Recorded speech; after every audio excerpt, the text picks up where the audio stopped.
ओम शांति। दुआओं के सेशन में आप सभी ब्राह्मण आत्माओं का स्वागत है। सभी आत्माएं बहुत अच्छा टास्क कंप्लीट कर रही है। जो भी आपको एक छोटी सी कमेंट्री के रूप में दिया जाता है, वास्तव में इसको डेली अभ्यास करना है। चाहो तो खुद की कमेंट्री खुद भी सुन दिया करना है, क्योंकि उसमें इतनी पॉजिटिव और सकारात्मक एफर्मेशन होती है। अगर लगातार इनको सुनते रहे तो आपका अंतर्मन यानी सबकॉन्शियस माइंड में आपकी प्रोग्रामिंग बहुत अच्छे से हो जाएगी। यानी आपका जीवन तो बदलना तय है। कोई भी आपके जीवन को बदलने से रोक नहीं सकता है। लेकिन फिर भी क्या होता है, अभी आप आत्माओं के साथ परिवार की या कुछ न कुछ जो बातें हैं वह फिर भी आती रहती है। तो वो समस्याएं और निर्विघ्न कैसे बने। बात क्या आती है, आप तो बहुत अच्छा काम कर रहे हो, कमेंट्री भी सुन रहे हो, लेकिन कुछ काम और दिया जाएगा आज आपको, ताकि आप संपूर्ण रूप से अंदर से क्या हो जाए, निर्विघ्न हो जाए। लेकिन अगर अभी भी कई सारी आत्माएं जो इस समय वीडियो सुन रही है और उनके अंदर ख्याल आ रहा है, क्या ख्याल आ रहा है, क्या पता मुझे भगवान पूरी मदद करेगा या नहीं करेगा, है ना, क्या मेरे विघ्न दूर होंगे या नहीं होंगे। या फिर कई बार ऐसा ख्याल आने लग जाता है कि कहीं मेरे हिसाब किताब ज्यादा है और दूसरे लोगों के तो सब कुछ अच्छे हैं, हिसाब किताब कम होंगे तो उनके जल्दी पूरे हो जा रहे हैं, उनके संकल्प बाबा बहुत जल्दी से सुन रहा है। तो ऐसा नहीं है।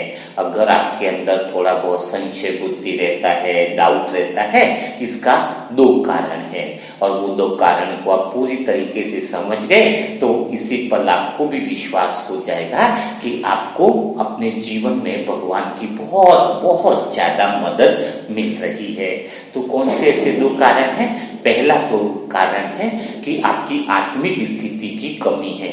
जब आपके अंदर संशय बुद्धि के विचार चलते हैं, इधर उधर के विचार चलते हैं, होना होगा या नहीं, होगा या नहीं, इस तरह के विचार चलते हैं, इसका अर्थ यह है कि आपके अंदर वह सोल कॉन्शियस अवस्था, जो आत्मिक स्थिति की अवस्था है, वह आपको कंप्लीट नहीं हुई है। और इसको ठीक करने के लिए दो काम करने हैं। पहला काम तो यह कि स्वीकार करना है। जब तक आप स्वीकार नहीं करोगे तब तक आगे नहीं बढ़ पाओगे, निर्विघ्न नहीं बन पाओगे। तो स्वीकार क्या करना है कि आज मेरे अंदर ऐसे विचार आ रहे हैं, संशय के आ रहे हैं कि मेरा कल्याण होगा या नहीं होगा, मैं समस्याओं से निकलूं या नहीं निकलूं। तो अपने आप में स्वीकार करो कि मुझे आत्मिक स्थिति को बढ़ाना होगा, स्वयं के पॉइंट स्वरूप को यानी सोल कॉन्शियस अवस्था को मुझे बढ़ाना होगा। आत्मिक स्थिति की अवस्था बढ़ी तो आपके अंदर विश्वास की शक्ति बढ़ेगी, है ना, एकदम प्योर कॉन्फिडेंस बढ़ेगा। नहीं तो आप गलत फहमी में रह जाओगे। जैसे शराबी को बोले ना 4 अंगुली दिखाएंगे तो उसको लगती है 5 अंगुली है, और उसको बोलो कितनी है तो 5 अंगुली है। कितना भी समझा दो वो 4 को 5 ही बोलेगा और उसको लगेगा कि मैं सही हूं, मैं गलत नहीं हूं। तो वैसा ही हो जाता है। अभी आप जो कुछ समझ रहे हो अपने जीवन के प्रति, संशय ला रहे हो, ये ला रहे हो, लेकिन वैसा है ही नहीं। आपके जीवन में बहुत बड़ा परिवर्तन आने वाला है। लेकिन अगर देहभान का नशा है तो जो बातें मैं समझा रहा हूं, जो बातें आपको पहुंचा रहा हूं, वह बातें आप तक पहुंचेंगी नहीं। तो पहला काम बहुत बढ़िया से करना है। वह काम कौन सा करना है कि मैं आत्मा हूं और आत्मिक शक्ति यानी विश्वास आपका बढ़े। तो उसके लिए हम क्या करेंगे, उसकी प्रैक्टिस आज आपको करनी पड़ेगी। क्या हो रहा है कि हम क्या समझते हैं कि हम भगवान पे बहुत ज्यादा विश्वास करते हैं, शिव बाबा हमें बहुत ज्यादा मदद करता ही करता है, लेकिन आपके अंदर संशय आता है ना। तो कई बार परिस्थितियां इतनी हमारे साथ आती हैं, ऐसे विघ्न आते हैं, तो कहीं ना कहीं अंतर्मन हमारा डामाडोल हो जाता है, बड़े बड़े महारथियों का डामाडोल हो जाता है। तो आप और हम क्या चीज है, तो उस समय क्या होता है, हमारा निश्चय बुद्धि भगवान के प्रति कम हो जाता है। तो पता है अंदर से विश्वास, हम समझते हैं मैं तो भगवान पे बहुत विश्वास है, शिव बाबा पे पूरा विश्वास है, पर अंतर्मन में सबकॉन्शियस माइंड में वो अवस्था कहीं ना कहीं हिली रहती है, कम होती है, जिसकी वजह से हम निर्विघ्न नहीं हो पाते हैं। तो पहला काम क्या करना है, आज से ही करो कि भगवान के लिए हमें कम से कम गुरुवार के दिन हमें एक निश्चय बुद्धि पत्र लिखना है भगवान को। क्या पत्र लिखना है? मनसा सेवा ग्रुप में भी मैं डाल दूंगा कैसे आपको लिखना होता है, और आप अपने तरफ से भी लिख सकते हो कि निश्चय बुद्धि यानी कि हे परमात्मा, मुझे तुझ पर पूरा भरोसा है, 100% मुझे तुझ पर भरोसा है।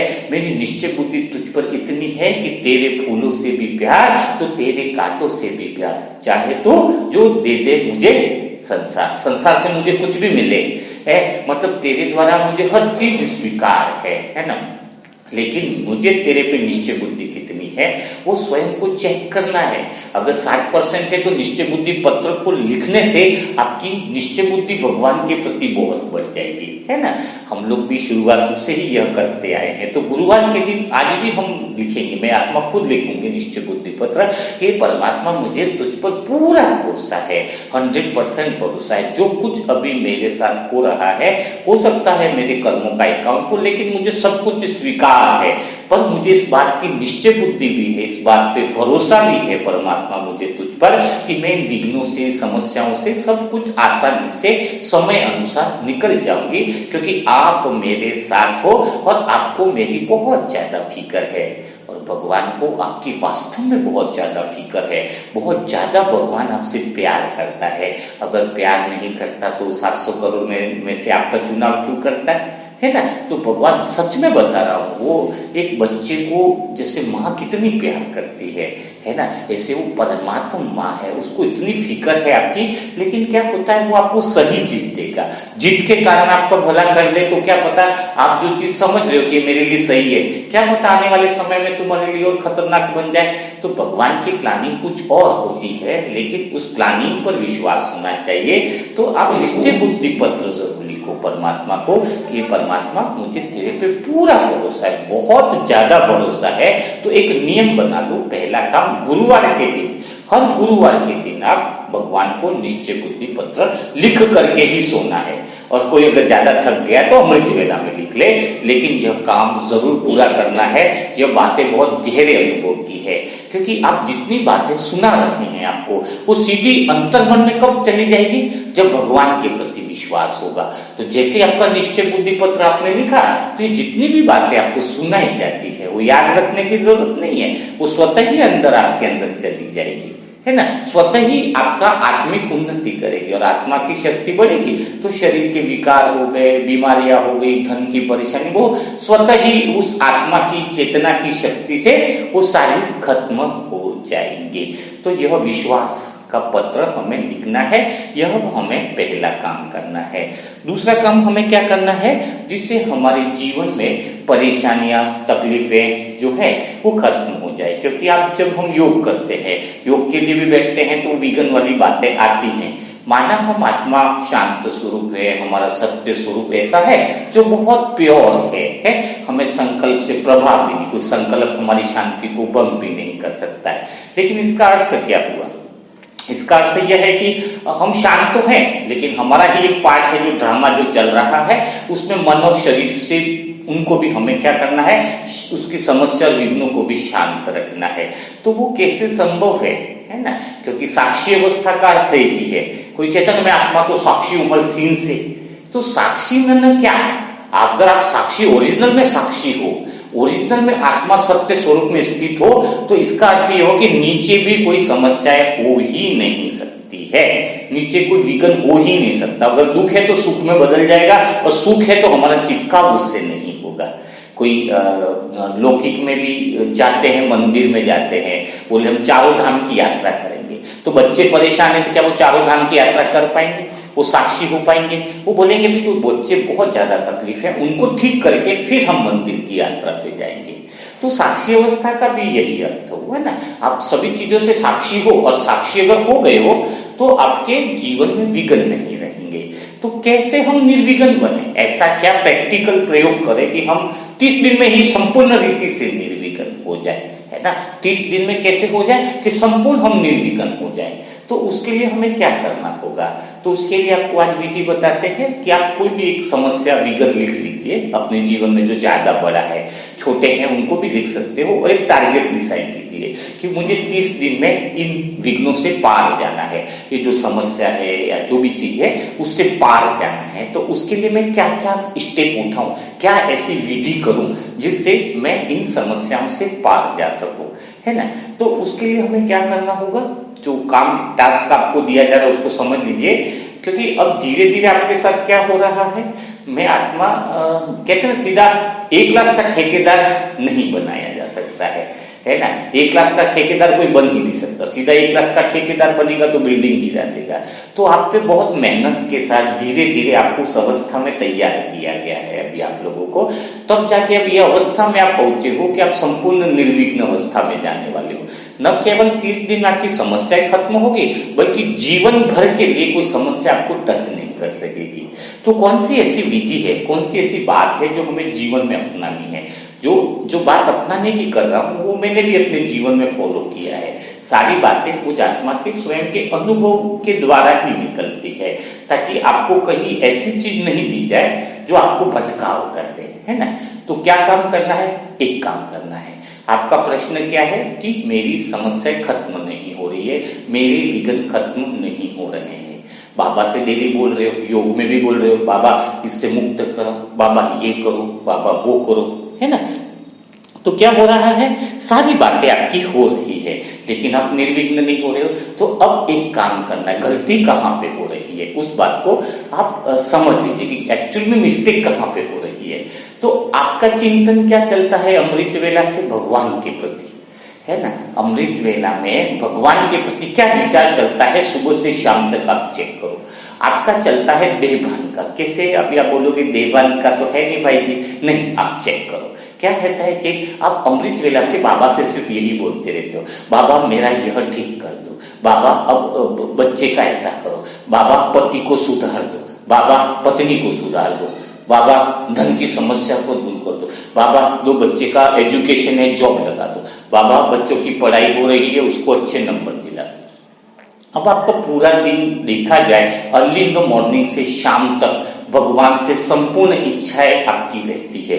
ये हो जाए तो बहुत बढ़िया, जो भी विघ्न चल रहा है ये ठीक हो जाए तो बढ़िया है। तो यहाँ पर जो प्रोसेस अभी आपने अपना रखा है, अगर इस प्रोसेस से चलोगे तो बड़ा मुश्किल है, आपका बड़ा मुश्किल है वो इच्छाएं या विघ्न जो है वो कंप्लीट होना, यानी पूरा करना।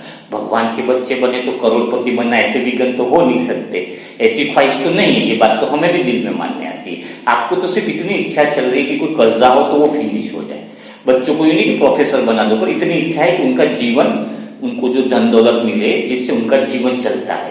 ये तो अभी तक हमें समझ में आ गया कि आपकी कोई बड़ी इच्छाएं नहीं है, कि लोभ वाली इच्छाएं नहीं है, लेकिन वह इच्छाएं भी निर्विघ्न बनाएंगे ना आपको।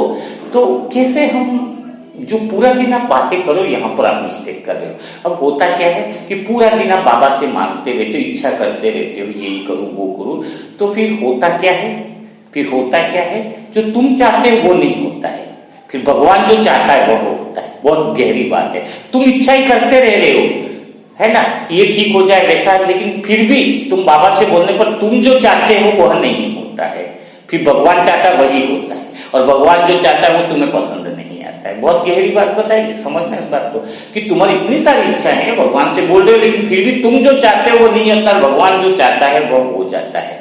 तो फिर अभी तुम चाहते हो वो हो जाए, वह कैसे होगा। तो इस विधि को समझना है। तो थोड़ा सिस्टम यह बदलना है कि आप दिन भर जब ये करते हो तो अमृत वेला से कल से एक काम करना है कि भूल जाओ 30 दिन तक, विघ्न को भूल जाओ, 30 दिन तक समस्या को भूल जाओ, 30 दिन तक बातों को भूल जाओ। भगवान आपकी नस नस को जानता है।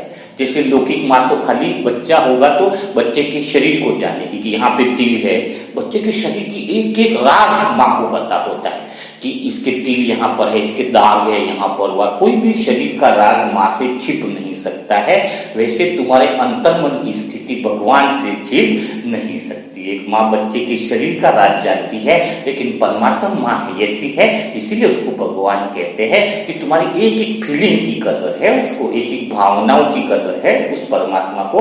तो परमात्मा से आपकी कोई स्थिति छुपी हुई रहती ही नहीं है, बस उसके कनेक्शन में हो। भगवान कई बार कहते हैं मैं जानी जाननहार नहीं, इसका अर्थ क्या है कि तुम उसके कनेक्शन में नहीं हो। कनेक्शन में हो तो वो क्या कहता है कि मैं सब कुछ जानता हूं तुम्हारे बारे में। कई बार बाबा कहता है मैं सब कुछ जानता हूं। वो जानता हूं किस बच्चों के लिए, जो उसके कनेक्शन में है, और जो उसको खबर ही नहीं दे रहे तो भगवान कहता है भाई मुझे तेरे बारे में पता नहीं, क्योंकि वो तो बच्चा ही नहीं बना एक तरह से। तो अब कल से करना क्या है कि मुझे अपनी इच्छाएं नहीं बतानी भगवान को, अब मुझे भगवान की इच्छा देखनी है कि भगवान मुझसे क्या चाहता है। आपने कभी ये देखा कि भगवान जो चाहता है वो आपने कितना पूरा किया है? भगवान की इच्छा सुबह से आप देखते हो कि आज पूरे दिन भगवान में से क्या इच्छा करता है। अब भगवान जो चाहता है वो अगर तुम करके दिखा दो तो तुम जो चाहते हो वो होके रहेगा। लाइन लिख लो अपनी डायरी में कि अगर भगवान जो चाहता है वो तुम करके दिखा दो तो वही होगा जो तुम चाहते हो, वो सारा कुछ हो जाएगा, सेकंड में मैजिक की तरह हो जाएगा। तो अर्ली इन द मॉर्निंग अमृत वेला में ये देखना है कि भगवान आज मुझसे क्या चाहता है। मुरली के द्वारा बताता है कि भगवान कहता है पूरे दिन तुम्हें शांति में रहना, निंदा नहीं करनी है। और आप पूरा दिन क्या कर लेते हो? थोड़ी देर में किसी की निंदा कर लेते हो, किसी की बुराई कर लेते हो। भगवान ने कहा पर चिंतन नहीं करना है, दूसरे का चिंतन कर लेते हो। है कोई ना कोई भगवान की एक लाइन पकड़ लो मुरली में से कि आज मेरे लिए भगवान क्या चाहता है। भगवान चाहता है कि तुम इतने अच्छे बन जाओ, विश्व के परिवर्तन के कार्य में सहयोगी बनो। भगवान जो इस धरती पर आया है किस काम के लिए आया है, क्या आप उसके मददगार नहीं बन सकते? मैंने अपने जीवन का प्रैक्टिकल अनुभव है, संघर्ष बहुत रहा मुझे आत्मा के जीवन में, पर ये लाइन बहुत अपना ली कि भगवान चलो मैं जो चाहता हूं वो तो हो न हो, छोड़ो, कर्मों का हिसाब किताब है, कम से कम मैं वह करूं कि जो तू चाहता है। सुबह से पक्का कर लेता था कि आज अगर मुझे प्रेम स्वरूप रहना है तो मैं मुस्कुराता रहता था, कुछ भी आ जाए, शरीर के प्राण निकल जाए। अगर मुझे आज भगवान ने कहा है कि मुझे मीठा बोलना है, सबसे प्यार से रहना है, तो मैं आत्मा एक लाइन को पकड़ के उसी की गहराई में चला जाता था। वो मुरली मंथन है ना, मुरली मंथन रोज का सुना करो। आज जैसे बाबा ने कहा कि ज्ञान युक्त बुद्धि, यानी कामनाओं में नहीं जाना, किसी के आगे विवश नहीं होना, उस पॉइंट को अपना लो और बाबा से प्रैक्टिकली बातें करो कि बाबा आप जो चाहते थे सुबह से, मेरे लिए जो आशा करी थी, मैंने वो काम किया है। अगर उस काम में थोड़ा सा कम रह गया तो भी कोई दिक्कत नहीं, आपने बाबा की इच्छा को पूरी करने के लिए दिल से एफर्ट लगा रहे हो, वही बाबा खुश हो जाएगा आपको देखकर। बाबा देखेगा यार मेरा बच्चा कितना प्यारा है, जो मैं चाहता हूं उसको करने के लिए जी जान से मेहनत करता है ना। दुआई भी देना है तो मजबूरी से नहीं, मोहब्बत से दो, भगवान का काम है, ईश्वर का काम है। मजबूरी से मत दो, मजबूरी से दो तो मत दो, कोई दिक्कत नहीं है। मोहब्बत से दो कि भगवान का काम है, ईश्वर का काम है, ईश्वर की नौकरी कर, ईश्वर की हर एक बात को एकदम से जब आप दिल से लोगे कि बस एक चीज अंदर से चले कि भगवान मुझसे क्या चाहता है आज के दिन में, वह बातें जब आपके साथ होने लग जाएं, भगवान की इच्छाएं पूरी करने लग जाओ, तो फिर आपकी इच्छाएं तो सबसे सर्वोपरि भगवान की पहली लिस्ट में आ जाएगी। तो सोचो कितनी जबरदस्त बात है। तो वह काम हमें करके दिखाना है और आपको मुरली मंथन मिलता है और अभी तो ग्रुप में टास्क दिया जाता है, वो टास्क भी आप दिन में 4-5 बार रिवाइज करो, जो भी दिया जा रहा है, जो लिख करके जो 4-6 लाइन का जो विचार सेवा, यानी विचार सेवा भी भगवान की सेवा है, वह चीज भी करो। और भगवान यही नहीं चाहता कि तुम उसको खुद को पढ़ो, सामने जो परिवार में बच्चे हैं, फैमिली है, वो ज्ञान में नहीं है, कोई बात नहीं, उसमें ऐसी कोई बात नहीं लिखी रहती। उसको बोलो कि रिकॉर्ड करके तो बताओ, क्या बोलो, खाली रिकॉर्ड करके बताओ। उसको ये भी मत बोलो कि समझो, वो ऑडियो रिकॉर्ड भी करेगा तो उसके अंदर चेंज आने लगेगा, मैजिक करेगा। ये बच्चों से सबसे मोबाइलों की आदत है, बोले ये रिकॉर्ड करके मुझे बताओ, मुझे भेजना है। आप उनका भी रिकॉर्ड मुझे भेज सकते हो, ऑडियो का रिकॉर्डिंग करके। इससे उनके अंदर वह परिवर्तन आने लगेगा, वो शब्द उनके अंदर मैजिक बन जाएंगे। अधिक से अधिक जितने भी दोस्त रिश्तेदार हैं, सबको ये बातें शेयर करो। जब सारी आत्माएं कहेंगी कि हमारे साथ भगवान है, आज का दिन हमारा शुभ है, हमारा दिन बहुत अच्छा जाने वाला है, तो जब घर में 2-4 सदस्य भी ऐसे बोलने लग गए तो घर बदल जाएगा। और जब गली मोहल्ले में इतनी सारी आत्माएं हैं तो विश्व बदलने लग जाएगा। कितना जबरदस्त है। तो भगवान का काम हमें बढ़ाना है, हमें अधिक से अधिक आत्माओं को मनसा सेवा ग्रुप में भी जोड़ना है। तो आज से थोड़ा 30 दिन तक भगवान क्या चाहता है, भगवान की आपके प्रति क्या इच्छा है, वह आप चालू कर दो। 2-4 दिन में आपको बहुत अच्छे रिजल्ट देखने को मिलेंगे। भगवान की नजर आप पर पड़ने लगेगी। स्वाभाविक बात है, आप भगवान की दिल की इच्छा पूरी कर रहे हो तो भला आपके दिल की इच्छा अधूरी कैसे रह सकती है। वैसे आप सभी आत्माएं बहुत अच्छा काम कर रही हैं, मुझे बहुत खुशी है। सभी अपनी रिकॉर्डिंग्स भेज रही है, इसको सभी को मैं आत्मा दिल से सुनती हूँ। पहले इसलिए व्हाट्सएप पे मंगवाता हूँ ताकि उसको देखूं और उसके बाद ग्रुप में डाला जाता है ना। तो इस तरीके से आप डेली नियमित रूप से बने रहिए। ऐसा नहीं बोलिए कि मेरे पास समय नहीं है, आज से यह बोलो कि मेरे पास बहुत समय है, भगवान के लिए भी बहुत समय है, भगवान के कार्यों के लिए बहुत समय है, लौकिक परिवार के लिए भी मेरे पास बहुत ज्यादा समय है।